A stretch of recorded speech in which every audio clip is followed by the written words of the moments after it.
Hola, ¿cómo están? Soy Efraín Benzaquén y les traigo un video sobre el sistema linfático. Ahí vamos. Bueno, ¿qué es el sistema linfático? Se denomina sistema linfático al conjunto de órganos y tejidos con función inmunológica. Los vasos linfáticos recogen el líquido extravasado de la sangre, lo van filtrando a través de los ganglios linfáticos y lo reintroducen en la circulación general.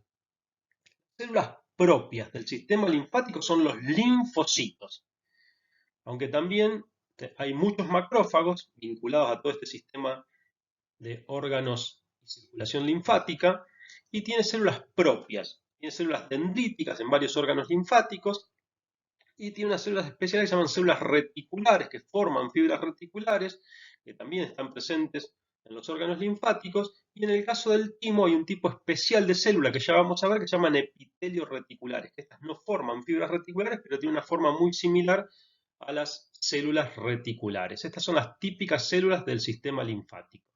Entonces, el sistema linfático es un sistema que alberga a los linfocitos, incluye a todos los órganos que van a formar y a capacitar a los linfocitos, y además se ocupa de recuperar todo el líquido que se extravasa desde la sangre al tejido conectivo. Todo esto ya lo vamos a ir viendo en detalle. Continuamos. Los órganos linfáticos se clasifican de distintas formas. Por su función los podemos clasificar en primarios y secundarios. Primarios son aquellos donde los linfocitos se forman a partir de células madres indiferenciadas, específicamente en la médula ósea, o bien donde se seleccionan y maduran, como por ejemplo en el timo. Mientras que los órganos linfáticos secundarios son aquellos donde los linfocitos entran en contacto con antígenos y a partir de ahí se capacitan para dar una respuesta inmune específica contra esos antígenos y obviamente entran en mitosis y se reproducen. Se produce lo que se llama la expansión clonal. Entonces los órganos linfáticos secundarios son aquellos donde los linfocitos producen la expansión clonal. ¿Cuáles son estos órganos? Son los ganglios linfáticos, el vaso y los tejidos linfoides asociados a las mucosas, que incluyen toda una serie de estructuras, las amígdalas, las placas de Peyer, el apéndice verniforme y otros nódulos linfáticos difusos que podemos encontrar asociados a las mucosas. Continuamos. Bueno, otra clasificación de los órganos linfáticos es si están o no capsulados, es decir, si tienen una estructura de tejido conectivo que los rodee o si están, digamos, sueltos, inmersos, por decirlo de alguna forma, directamente en el tejido conectivo. En este sentido, vamos a tener como órgano primario capsulado al timo y como órganos secundarios capsulados a los ganglios linfáticos y al vaso. ¿Por qué? Porque tienen su cobertura del tejido conectivo, su cápsula. Mientras que los no capsulados los podemos dividir en nodulares o foliculares, que son los presentes siempre en los mismos lugares, con cierta estabilidad, ¿no es cierto? Y tienen su nombre propio, como pueden ser las amígdalas, las placas de Peyer, el apéndice verniforme, o difusos cuando están asociados a alguna mucosa, pero aparecen eventualmente porque hubo una acumulación de linfocitos y se produjo una expansión clonal por el ingreso de un antígeno, por ejemplo, asociado a la mucosa respiratoria, etc. En la imagen podemos ver a la médula ósea, que es donde es el órgano que alberga a las células madre que van a dar origen a toda la línea linfoide, y luego vamos a encontrar al vaso, al timo, a las amígdalas, que está representada con un solo punto, que ustedes saben cómo es la estructura porque ya lo hemos visto, y a todo el sistema de vasos y ganglios linfáticos que recogen la linfa de todo el cuerpo. Continuamos. Bueno, linfa y vasos linfáticos. Este es un tema que es importante entenderlo bien. El sistema circulatorio, a excepción del vaso, es un sistema totalmente cerrado. Es decir, que los elementos formes de la sangre, las plaquetas, los eritrocitos y los glóbulos blancos, van a permanecer siempre dentro de los vasos sanguíneos. Y también la albúmina, que es una proteína relativamente grande, es la principal proteína del plasma. Sin embargo, el líquido de la sangre, agua, electrolitos, moléculas pequeñas, etcétera, una vez que llega a los capilares comienza a extravasarse hacia el tejido conectivo. Luego, por un fenómeno que vamos a ver en la siguiente diapositiva, regresa ese líquido desde el tejido conectivo a la circulación en los sinusoides venosos o en los capilares venosos, es decir, en la parte donde ya comienza el retorno de la sangre. Es decir, esto pueden ser capilares venosos, vénulas. Bien. ¿Por qué ocurre esto? Vamos a verlo en la siguiente diapositiva. Fíjense, ustedes tienen que en la porción arterial de los capilares va a haber una importante presión arterial hidrostática, es decir, la fuerza que hizo el corazón y que hace circular a la sangre. Eso genera una presión sobre las paredes de los capilares, se llama presión hidrostática porque es la presión que hace el líquido que forma la sangre. Esa presión hidrostática impulsa al agua a salir de los capilares hacia el tejido conectivo. Pero la albúmina principalmente y otras proteínas del plasma genera una presión que se llama oncótica, que atrae al líquido para mantenerlo dentro de los vasos sanguíneos. Entonces, en la primera porción de los capilares, que es la porción arterial, el equilibrio entre la presión hidrostática y la presión oncótica hace que el líquido se filtre hacia afuera de los capilares, como vemos en la imagen. Luego hay una etapa donde se equilibran las presiones, esto es obvio. Es decir, si teníamos una presión hidrostática que me hacía salir líquido, al salir líquido esa presión hidrostática va a bajar. Y además las proteínas, al haber perdido líquido, se van a concentrar un poquito más. Entonces la presión oncótica va a subir. Si bien en esta imagen nos mantiene siempre 25 milímetros de mercurio como presión oncótica, lo cierto es que la presión oncótica va a subir relativamente en las zonas donde hemos perdido hidratación. Entonces acá ya se equilibra y ya deja de salir líquido de la sangre. Y luego hay una etapa donde, como les decía antes, la presión oncótica va a subir, pero además la presión hidrostática va a estar más disminuida porque ya se perdió demasiado líquido y además se acumuló líquido en el tejido conectivo, con lo cual aumenta relativamente la presión hidrostática externa, con lo cual el líquido va a retornar al seno capilar, al capilar venoso, y así va a continuar en la circulación sanguínea. Esto ocurre con el 90% del líquido, pero un 10% va a quedar atrapado en los tejidos conectivos. Y ese 10% va a volver a la circulación a partir de los vasos linfáticos. Los vasos linfáticos son vasos muy especiales que en el microscopio óptico los vamos a reconocer porque nunca vamos a encontrar en su luz eritrocitos, en todo caso vamos a encontrar linfocitos, con lo cual la luz se va a ver generalmente clara en los preparados con HIE y eventualmente con algún linfocito, pero nunca con eritrocitos porque justamente si vemos un vaso de paredes finas con eritrocitos sabemos que es una vena, pero si vemos un vaso de paredes finas sin eritrocitos y una luz grande, vamos a pensar que es un vaso linfático. Estos vasos linfáticos nacen ciegos, es decir, nacen a partir del tejido conectivo, en el endotelio que se genera ahí alrededor del tejido conectivo, y sus células endoteliales forman uniones con las fibras de colágeno, como vemos acá en la imagen. Estas uniones focales con las fibras de colágeno evitan el colapso del capilar, es decir, mantienen la luz abierta en tanto y en cuanto las fibras de colágeno traccionen estas células endoteliales y permitan, obviamente, que la luz esté abierta. Además, entre las células endoteliales quedan espacios por los cuales la linfa va a ir ingresando y, por supuesto, también los linfocitos que estén en el tejido conectivo. Ustedes saben que los linfocitos son parte del tejido conectivo, también pueden ingresar macrófagos y también son parte del tejido conectivo.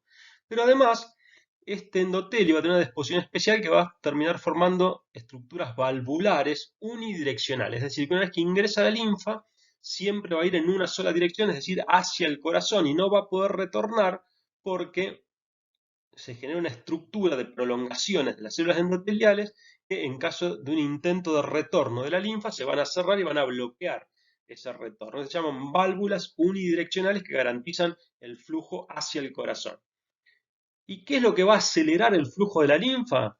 Además de una leve succión que genera la circulación general, lo más importante va a ser las compresiones que se van a dar principalmente por la contracción de los músculos estriados. Es decir, que este vaso que ustedes ven acá abierto, cuando se contraigan los músculos de alrededor de la zona o por cualquier presión externa que recibamos, se van a colapsar y van a hacer que la linfa fluya en el sentido centrípeto, es decir, hacia el corazón, y luego, cuando ese vaso se vuelva a dilatar, no va a poder retornar porque se van a cerrar las válvulas y eso va a hacer que más linfa del tejido conectivo ingrese para llenar ese espacio. Así es como circula la linfa a través de los vasos linfáticos. Continuamos.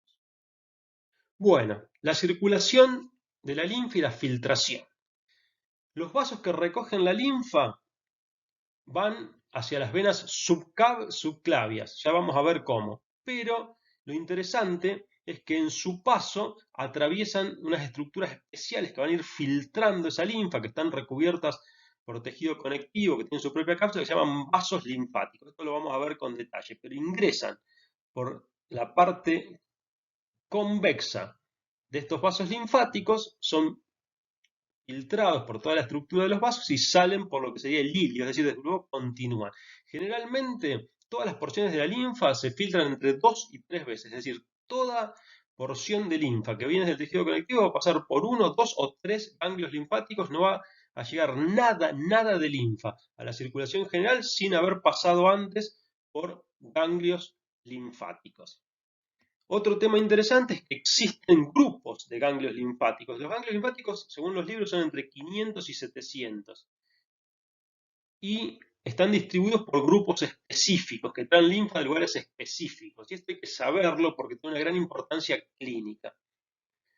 Cuando captan algún antígeno, es decir, algo que viene de una bacteria, de un virus, de algún microorganismo, o bien de una célula tumoral, producen una expansión clonal. Esa expansión clonal permite organizar la respuesta inmunológica. Continuamos. Bueno, en esta imagen lo que vemos es desde dónde se drena la linfa. Es decir, hay dos grandes conductos terminales que traen la linfa, que incorporan la linfa a la circulación sanguínea. El conducto linfático derecho, que trae la linfa de la mitad derecha de la cabeza, el cuello, la cara, todo el brazo derecho, obviamente como parte del pericardio derecho, el pulmón derecho, bueno, toda la estructura que ven acá, hasta, esto es importante, los linfáticos de la cara diafragmática del hígado. El resto de la linfa del cuerpo, es decir, todo el sistema genitourinario, todos los miembros inferiores, todo el sistema digestivo, todos los órganos abdominales, esto es muy importante, el brazo izquierdo, el hemitórax izquierdo, cabeza, cuello, etcétera, van a venir a través de lo que se llama el conducto torácico, que va a desembocar a nivel del ángulo que forman la subclavia con la vena yugular izquierda, y a su vez, otra cosa que es importante que sepan es cómo se van formando los grupos de ganglios linfáticos para poder detectar eventualmente ante una inflamación de los ganglios que aumentan su tamaño a más de 2 centímetros incluso, de dónde puede haberse originado el proceso infeccioso, tumoral o lo que sea. Continuamos.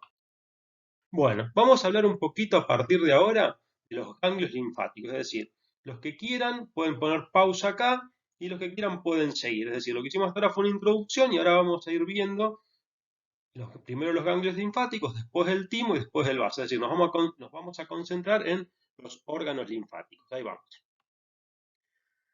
Bueno, los ganglios linfáticos son órganos sólidos, de una forma riñonada.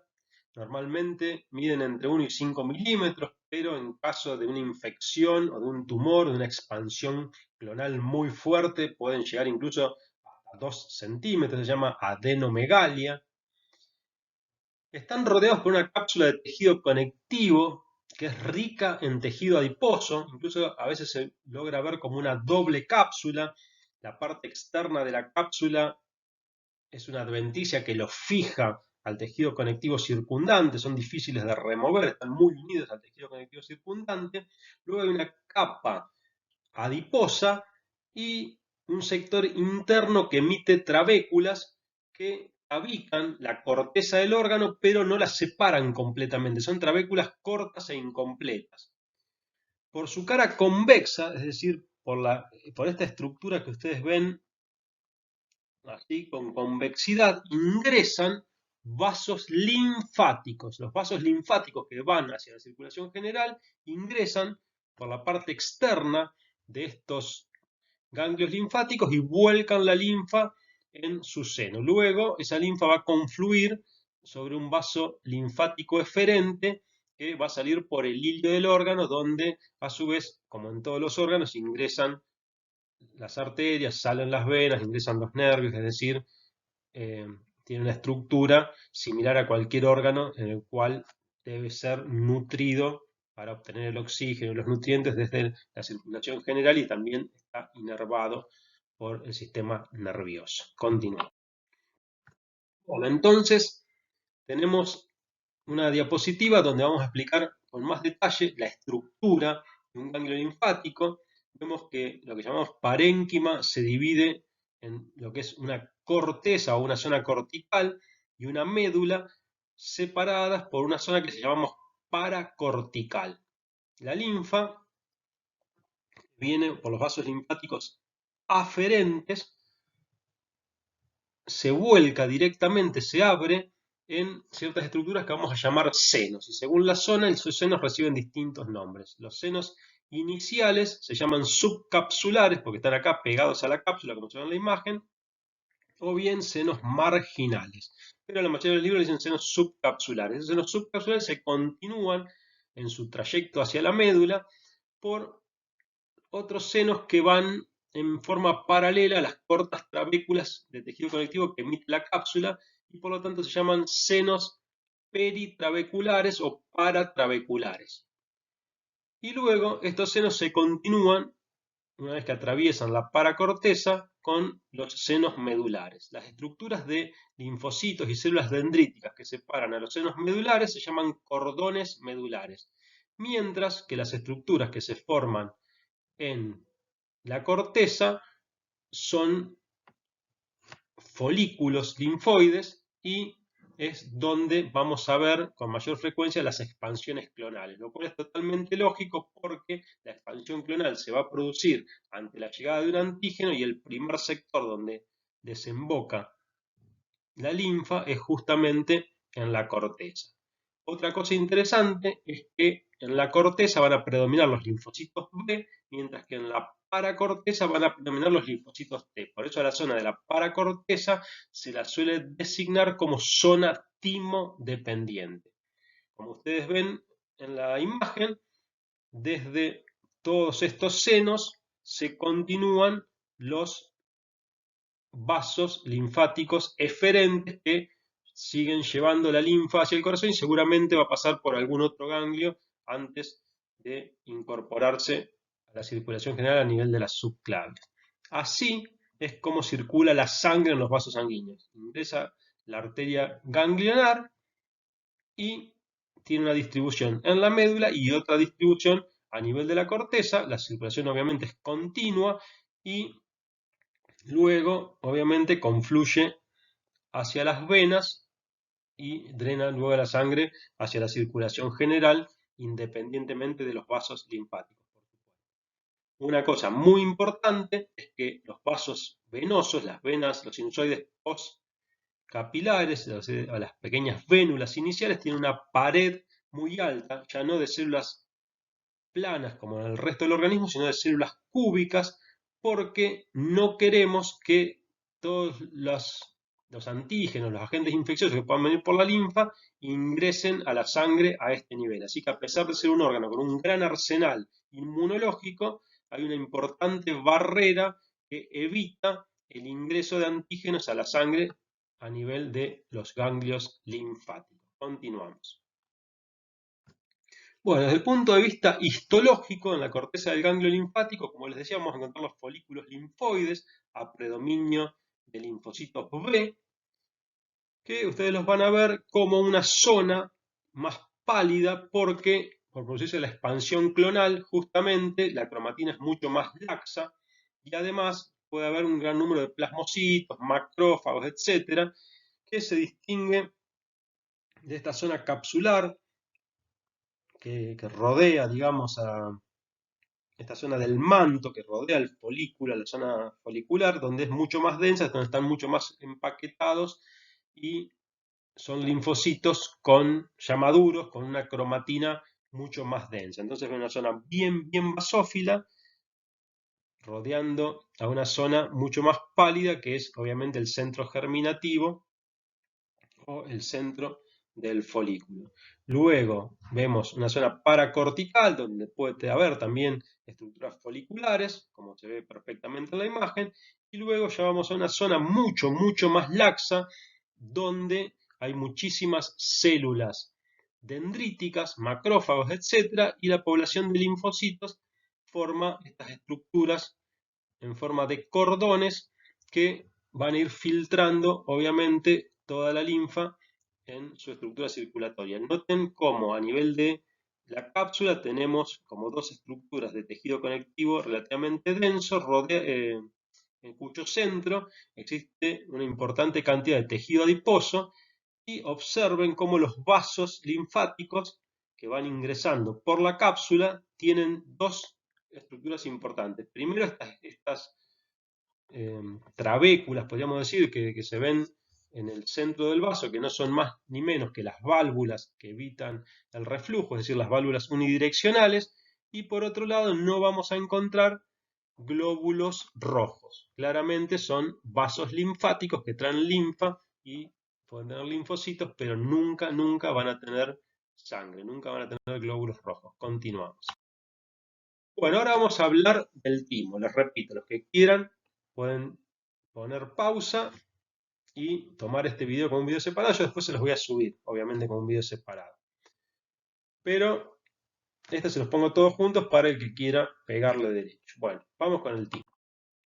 El timo es un órgano linfoepitelial. ¿Por qué? Porque se origina de la tercera o cuarta bolsa faríngea, como cualquier glándula que surge desde un epitelio. Bueno, el timo surge de la misma forma. Surge por una invaginación a partir de la faringe primitiva y forma dos lóbulos que van a dar origen a un órgano muy macizo, con una forma triangular. Acá vemos los dos nódulos que se ubican en el mediastino anterior, por detrás del diafragma, por delante del corazón. Es bastante pequeño, quizás en esta imagen esté un poquito exagerado. La función del timo es la capacitación de los linfoblastos inmaduros que vienen de la médula ósea a linfocitos T maduros. Es decir, el origen de las células que llegan al timo es la médula ósea. En el timo obviamente se puede producir una expansión, se produce en mitosis, pero lo más importante es que se produce una selección. Ya vamos a ver cómo. Lo interesante también es que es un órgano que comienza a desarrollarse en la vida fetal y tiene un desarrollo hasta la pubertad. Y luego de la pubertad comienza a involucionar. Si bien no desaparece, si bien su función permanece e incluso ante ciertos estímulos se puede reactivar, es un órgano que después de la pubertad comienza un reemplazo de sus estructuras por tejido adiposo. Continúa. Bueno, ¿cómo es la estructura histológica del timo? El timo está rodeado por una cápsula de tejido conectivo denso que emite tabiques que sí forman verdaderos lóbulos y lobulillos, como se ve en la imagen. Esos lóbulos y lobulillos tienen distintas formas y distintos tamaños. Cada lóbulo, por su parte, tiene una corteza que es muy basófila, donde hay una gran acumulación de linfocitos relativamente maduros, y está parcialmente tabicada por trabéculas, ahora sí incompletas, de tejido conectivo que se unen a nivel de la médula. Es decir, las trabéculas que en cada lobulillo van hacia, o se introducen en la corteza de cada lobulillo, no es que tabican totalmente el lobulillo, sino que terminan a nivel de la médula, permitiendo que Cada lobulillo constituye una unidad funcional. Sobre el tejido conectivo, como ven también en la imagen, hay una abundante cantidad de adipocitos y estos adipocitos son los que van a ir reemplazando al parénquima del órgano luego de la pubertad hasta convertirlo en un órgano con muy poco parénquima y una gran cantidad de tejido adiposo. Continuamos. Bueno, células del timo. La delimitación entre parénquima y estroma, como les decía, y como todos los órganos linfáticos, es controversial, ya que se llama parénquima a los linfocitos T y se llama estroma a las células retículoepiteliales, que son las que van mediando la maduración, la diferenciación de los linfocitos T. Existen 6 tipos de estas células reticuloepiteliales, 3 tipos en la corteza y 3 tipos en la médula. Y además hay una importante población de macrófagos que van a ser los que van a fagocitar a los linfocitos T que estén mal formados o aquellos que tengan la capacidad de reaccionar contra nuestro propio organismo. Que esa es, en última instancia, la función del timo. La principal función del timo es eliminar de nuestro organismo a todos los linfocitos T que puedan reaccionar ante antígenos propios de nuestro cuerpo y por lo tanto inducir una respuesta autoinmune. Si esto falla, vamos a tener enfermedades autoinmunológicas. Continuamos. Muy bien, bueno, esta diapositiva se las dejo como un resumen, pero los que están viendo el video traten de escucharme a mí y no traten de leer porque se van a confundir. De todas formas, les quería dejar esto como resumen para que no tengan que estar tomando apuntes. Entonces, hay 6 tipos de células reticuloepiteliales. Las de tipo 1 son muy importantes porque van a establecer la barrera hematotímica, es decir, van a ir rodeando todas las trabéculas de tejido conectivo y ustedes saben que los vasos siempre están rodeados por una mayor o menor capa de tejido conectivo y estas células van a ir rodeando todas esas estructuras de tejido conectivo y luego van a ir rodeando directamente a las células endoteliales. Entonces, esto ya lo vamos a ver en otra diapositiva, entre las células endoteliales y estas células de tipo 1 van a formar una barrera muy selectiva que va a impedir el paso o el ingreso, mejor dicho, de cualquier antígeno desde la circulación hacia el timo. Esto fisiológicamente es muy importante, porque en el timo cualquier linfocito T que reaccione va a ser eliminado. Justamente el timo sirve para eliminar a todos los linfocitos T que puedan generar una reacción contra nuestro propio organismo. Entonces el timo le va mostrando antígenos propios, el que reacciona, tú lo elimina. Si se nos mete un antígeno externo,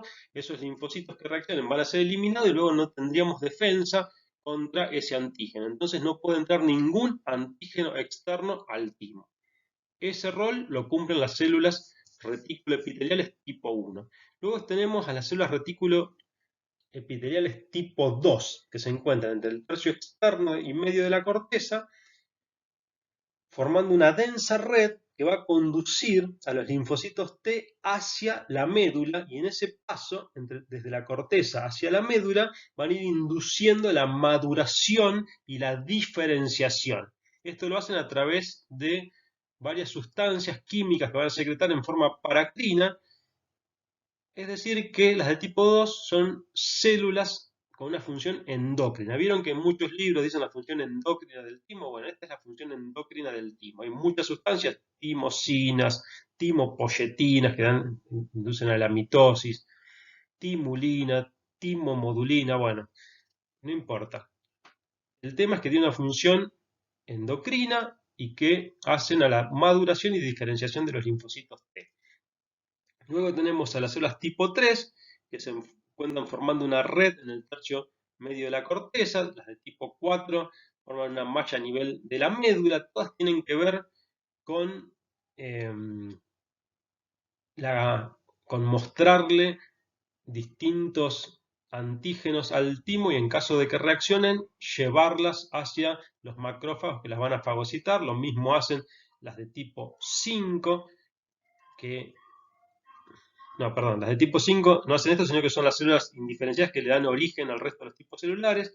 Y muy importantes son las de tipo 6, porque si bien no está claro cuál es la función que cumplen, son las que nos permiten, sobre todo en el ser humano, hacer el diagnóstico específico de timo, porque son células muy similares a los queratinocitos de la piel y como obviamente no pueden descamar la queratina hacia el exterior como pasa en torno a la piel, van a formar unos corpúsculos, se llaman corpúsculos de Hassall, en los cuales se va a ver un centro denso de queratina, se va a ver más periférica a esa queratina una zona basófila que sería la capa granular, similar a la capa granular de la epidermis, y luego se va a ver esto rodeado por la estructura de estas células epiteliales que se llaman queratinocitos. Es decir, no tiene una función específica desde el punto de vista histofisiológico, pero sí tiene una función muy importante desde el punto de vista histológico para el diagnóstico. Entonces repasamos. Las células tipo 1 forman la barrera hematotímica, las tipo 2 tienen una función endocrina, las de tipo 3 y 4 tienen una función de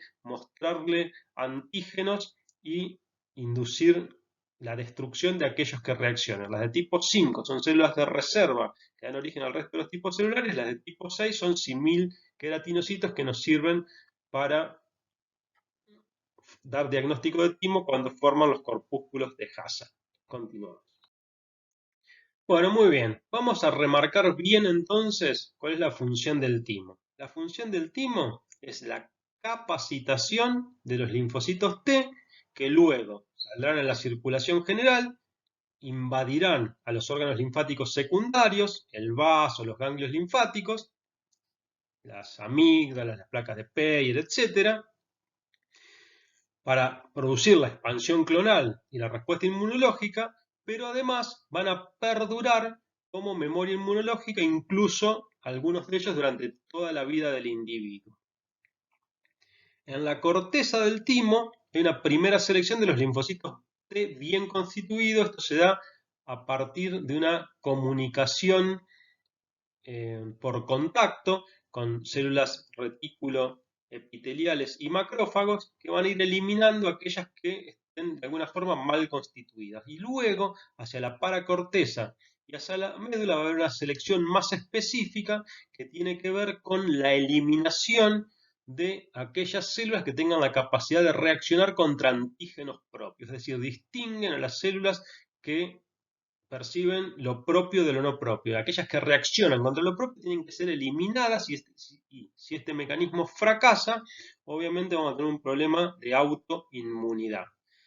Lo que ven en la imagen son las células de tipo 1 que van a formar la barrera hematotímica, las células de tipo 2 que comienzan con la maduración por una inducción endocrina, y luego, si bien no se distinguen, va a haber células de tipo 3 en la corteza y tipo 4 en la médula, que van a ser aquellas que, en caso que las exponen a distintos antígenos, y en caso de reaccionar ante un antígeno las van a eliminar, y lo que ven acá en amarillo son justamente macrófagos que van a terminar fagocitando aquellas células que entran en apoptosis.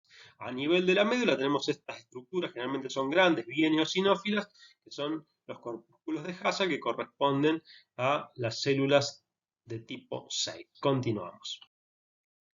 Bueno, vamos a ver con un poquito más de detalle, ya para terminar con timo, este asunto de la barrera hematotímica. Les repito que es muy importante la integridad, la funcionalidad perfecta de esta barrera, porque cualquier antígeno de la sangre que entre al timo y haga reaccionar a la población de linfocitos preparada para reconocer ese antígeno, va a determinar la eliminación de esos linfocitos del organismo, y por lo tanto el cuerpo va a quedar indefenso ante ese antígeno, ante el microorganismo portador de ese antígeno. Entonces, los linfocitos del timo no deben entrar nunca en contacto con ningún antígeno externo, y para eso vamos a tener una barrera que, como ven acá en la imagen, de adentro hacia afuera, esto es un vaso sanguíneo, obviamente, van a tener las células endoteliales que están acá en verde, que es un capilar continuo con fuertes uniones oclusivas, rodeados por una gruesa membrana basal. Acá puede haber algún pericito. Esa membrana basal se engrosa por un componente propio del endotelio sumado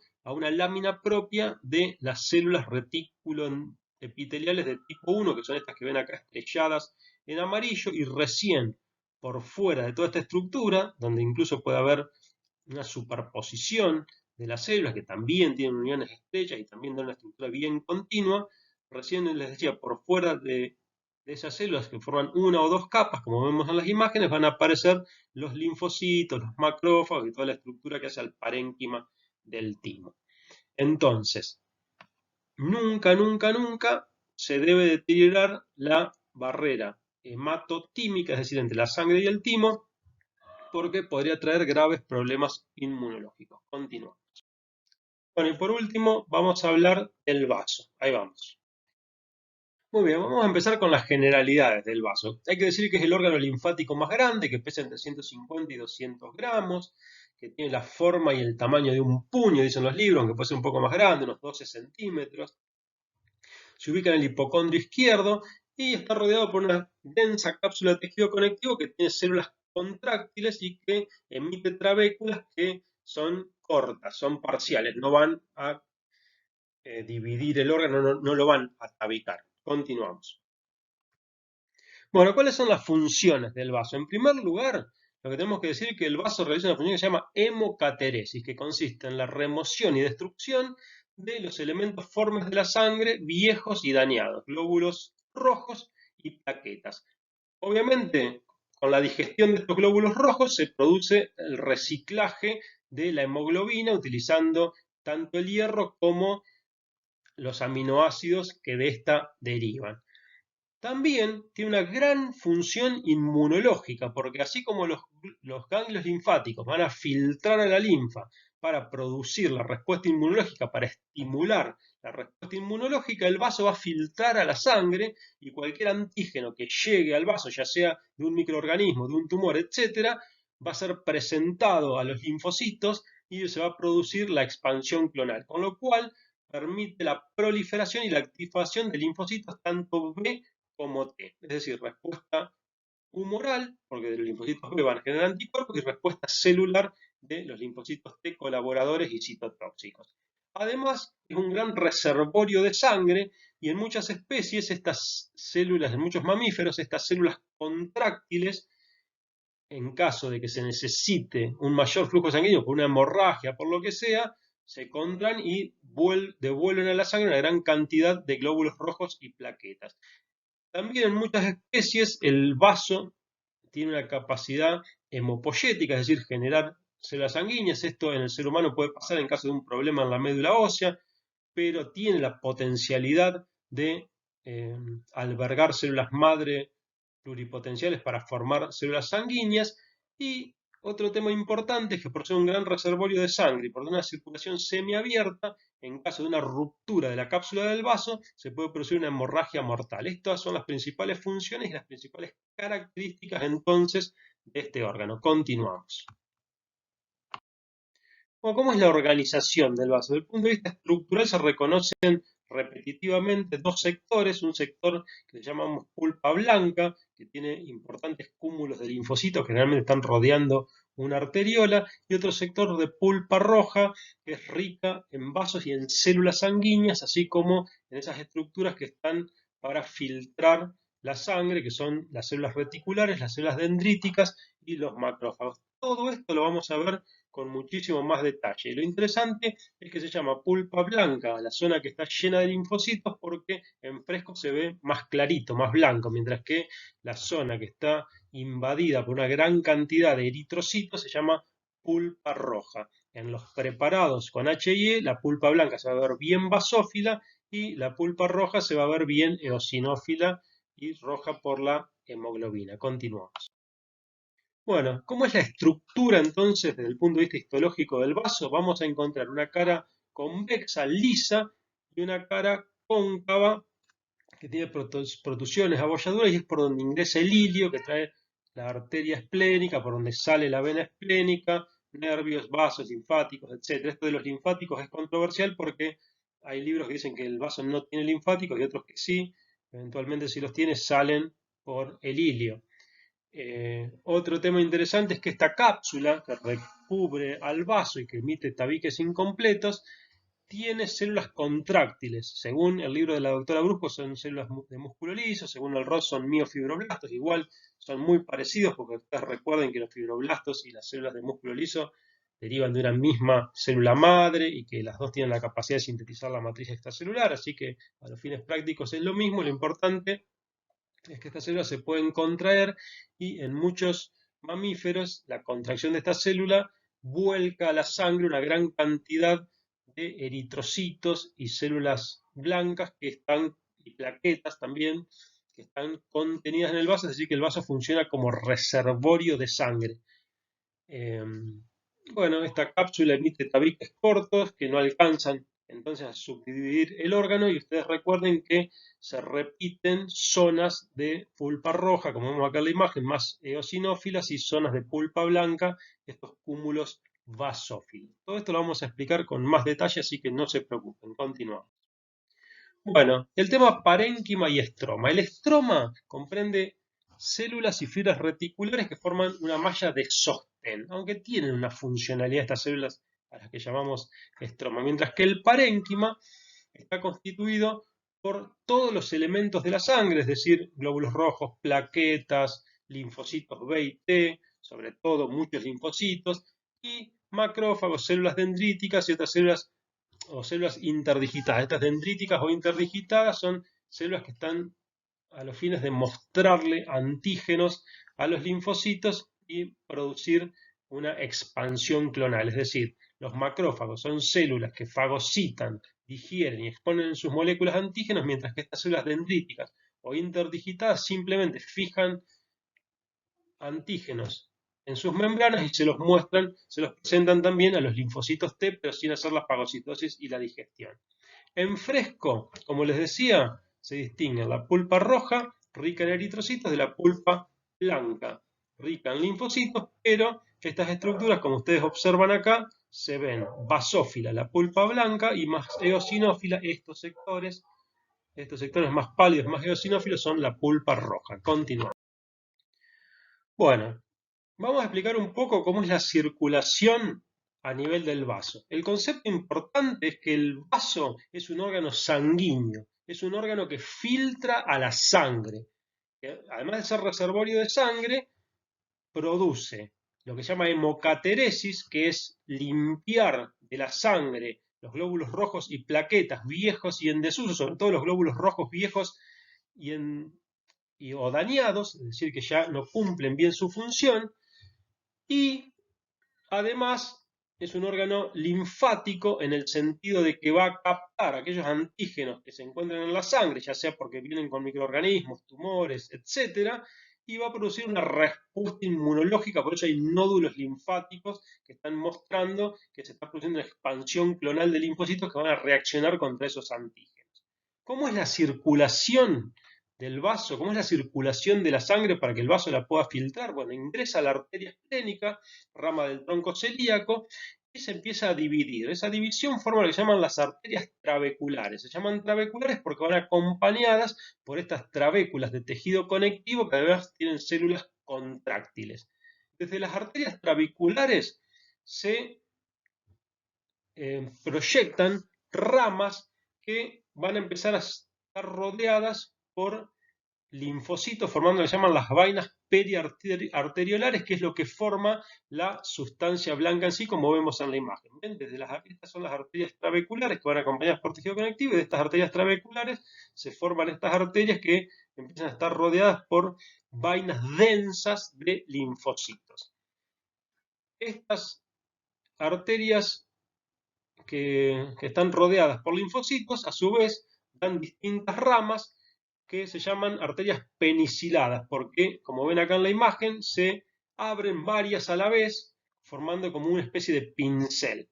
Y de las arterias peniciladas se pueden distinguir arterias pulpares, que van a terminar formando sinusoides, o arterias envainadas, que acá no están representadas, pero van a estar rodeadas por una gran cantidad de macrófagos y terminan abriéndose a la pulpa del vaso, lo que llaman los senos venosos. Obviamente, esta sangre que es extravasada, en lo que se llama la circulación abierta del vaso, luego tiene que regresar a la sangre a través de las paredes de los sinusoides esplénicos. Esto lo vamos a ver, es decir, los sinusoides que se continúan de lo que llamamos las arterias pulpares. Entonces, repasando, la arteria esplénica da ramas a través del tejido conectivo que se llaman arterias trabeculares. Estas arterias trabeculares dan ramas que empiezan a rodearse por vainas de linfocitos, que es lo que forman las vainas periarteriolares, que dan origen a lo que es la sustancia blanca del órgano, y de estas arterias se dividen las arterias peniciladas, o sea, en forma de pincel, se abren varias arterias, algunas se continúan en sinusoides esplénicos y otras se abren a los senos venosos. Continuamos. Bueno, vamos a ver con más detalle entonces este asunto de la pulpa blanca. Lo que vemos en la pulpa blanca es que cuenta con una arteriola que está rodeada por un grupo de linfocitos, es decir, hay una arteriola centrofolicular rodeada por una acumulación de linfocitos. Esto se llama PALS, que quiere decir vaina linfática periarterial, por supuesto, de su sigla en inglés. En fresco estas zonas se ven blanquecinas, mientras que con HI obviamente son muy basófilas por la gran densidad de linfocitos.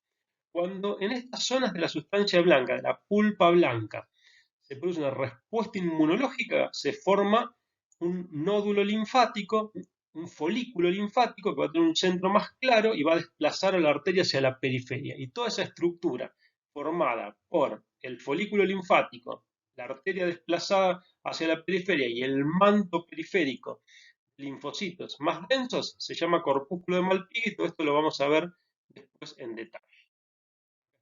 Fíjense, se distinguen tres estructuras en el corpúsculo de Malpighi. Un centro germinativo donde hay macrófagos, células de sostén y sobre todo hay cromatina laxa por la gran presencia de linfoblastos haciendo mitosis y de plasmocitos, que son células productoras de anticuerpos. Luego tenemos una zona marginal o zona del manto que rodea a este centro de una basofilia más pálida.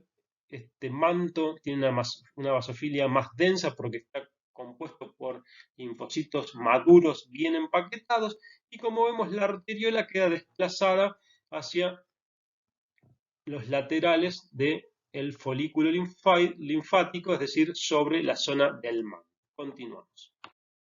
Bueno, por otro lado, la pulpa roja. En la pulpa roja vamos a distinguir tres elementos. Los sinusoides venosos, que son difíciles de ver en los preparados con HIE, pero se puede ver la luz de estos sinusoides como zonas más claras, aunque a veces se colapsan. Los cordones esplénicos de Billroth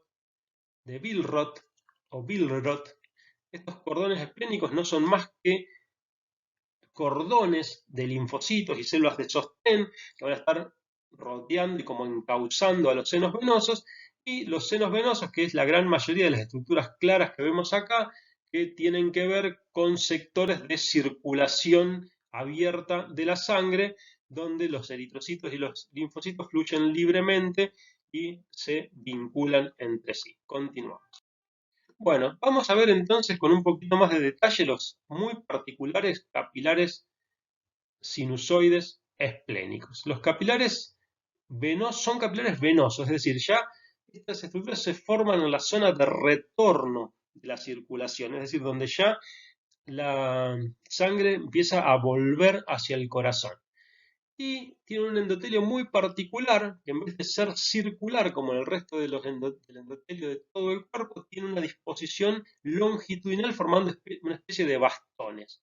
Y a su vez, la membrana basal de este endotelio, que acá está representada en verde, empieza a formar estructuras anulares, es decir, en anillos como que encierran, como que unen a estos bastones, y son acompañadas por fibras reticulares y por proyecciones citoplasmáticas de células reticulares. Las células reticulares emiten prolongaciones que van a rodear a los sinusoides y obviamente están recubiertas por fibras reticulares que ellas mismas sintetizan. Y a su vez va a haber una relación muy especial con los macrófagos, que se van a interdigitar entre las células endoteliales bastoniformes y van a emitir prolongaciones hacia adentro del vaso y hacia la periferia. Los eritrocitos, que habían sido extravasados a partir de las arterias, como habíamos visto antes, que terminaban en sinusoides abiertos, desde los senos venosos, tienen que volver a la circulación, y para volver a la circulación tienen que atravesar los espacios que dejan entre sí estas células endoteliales en formas de bastón. Aquellos eritrocitos que hayan perdido flexibilidad no van a poder pasar, entonces van a ser fagocitados por los macrófagos. En cambio, los eritrocitos jóvenes que tienen una gran flexibilidad pueden pasar perfectamente por las endijas que dejan las células endoteliales y así vuelven a la circulación general. De esta forma, el vaso va a ser la hemocateresis, es decir, va a sacar de la sangre, va a remover de la sangre y va a fagocitar con sus macrófagos a todos los linfocitos viejos y dañados. Los que no sean fagocitados en el vaso van a ser fagocitados en el hígado por las células de Kupffer, porque recuerden que toda la sangre del vaso va a través de la vena porta hacia el hígado. Así que va a haber un segundo filtrado a nivel del hígado, es decir, el rol que cumple la pulpa roja de hemocateresis en el vaso lo complementan las células de Kupffer en el hígado. Y otra función que van a tener estos macrófagos, que emiten prolongaciones hacia la luz, al igual que en el hígado, hacia la luz de los sinusoides y hacia la parte externa también, otra función, les decía, es ir captando posibles antígenos, posibles microorganismos que circulan en la sangre para fagocitarlos y producir una respuesta inmunológica como hacen los macrófagos en todo el organismo. Muy bien, esto es todo, espero que les haya sido útil, son órganos complejos, pero creo que con esta explicación se va a poder entender y ante cualquier duda me la pueden hacer llegar por el mismo canal de YouTube, por Facebook o por la plataforma. Muchas gracias.